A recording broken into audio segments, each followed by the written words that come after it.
Oliver is a Great Western tank engine. The other railway wanted to scrap him, so he ran away. Isabel, his faithful coach, came too, and so did Toad, a brake van. At the last moment, they were nearly caught, but Douglas saved them. The Fat Controller was pleased, and said that when Oliver was mended, he could help Duck with his branch line. "We'll give you Great Western colours, like Duck," he said kindly. "That will help you to forget your troubles." "Oh, thank you, sir," said Oliver happily. Duck's branch starts from the big station. When Oliver started work, he often met other engines there. They all wanted to know about his adventures.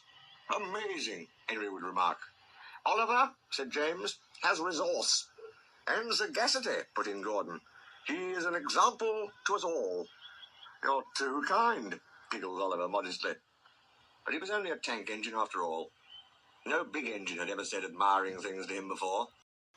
I'm sorry to say that it made him puffed up in the smoke box. The Fat Controller rescued another coach, called Dulcie. She trundled along with Isabel. Oliver sang, "Oh, Isabel's a funny coach, and so is Dulcie too. If I didn't look after them, they'd not know what to do." "Just listen to him. Just listen to him," twittered Dulcie. "He's proud, he's conceited, he's heading for trouble," Isabel sadly replied. "I feel it in my frame." She shrieked as they rounded a curve. Oliver just laughed. Henry says, "I'm amazing. He's right. What do I care for trouble? I just push it aside." All trucks are badly behaved, but ballast trucks are worst of all. Donald, Douglas and Duck warned Oliver about this. "You think I can't manage," he said huffily. "Gordon knows better. He says I'm sagacious." "You may be good gracious, but—" "Say no more, Duck. It's maybe a pity, but the wee engine'll just have to learn." Today, Oliver took the trucks by himself for the first time. He pulled the loaded ones to a siding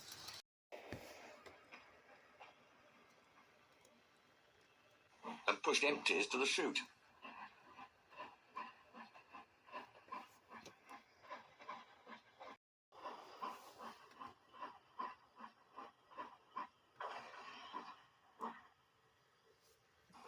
Then he came back full of confidence to take the loaded wagons away. The loaded trucks were comfortable and didn't want to move. They had just realized, too, that they had a different engine. "Duck, we know," they grumbled. "And Donald, and Douglas. What right has Oliver to poke his funnel in here?" "Look sharp," puffed Oliver. "Smarty there." "That's not the way to speak. Pay him out." The trucks moved off easily, but Oliver thought he had them in control. "Trucks," he told himself proudly, "don't play tricks on me.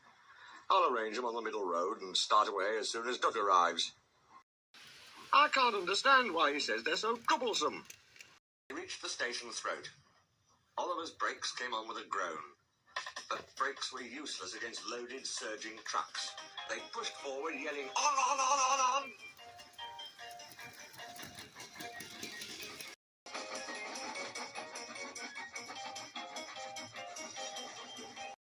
Oliver fought hard, but still they forced him on and on and on. Their efforts at last. "I'm winning," he gasped. "If only—" But it was too late. One moment his rear wheels were on the rails, the next they had none, and he was bunkered down in the turntable well, with a deluge of ballast all round him. When Duck arrived, he was stopped outside the station and flagged to the platform. He surveyed the wreckage. "Hello, Oliver," he remarked. "Are you being a good gracious engine? Beg pardon, of course, but we don't really like that sort of surprise. Donald and Douglas will miss their turntable." Later that day, Donald and Douglas spoke pungently in Scots, and the Fat Controller spoke pointedly in English. All three left Oliver in no doubt at all that so far from being sagacious, he was a very silly engine.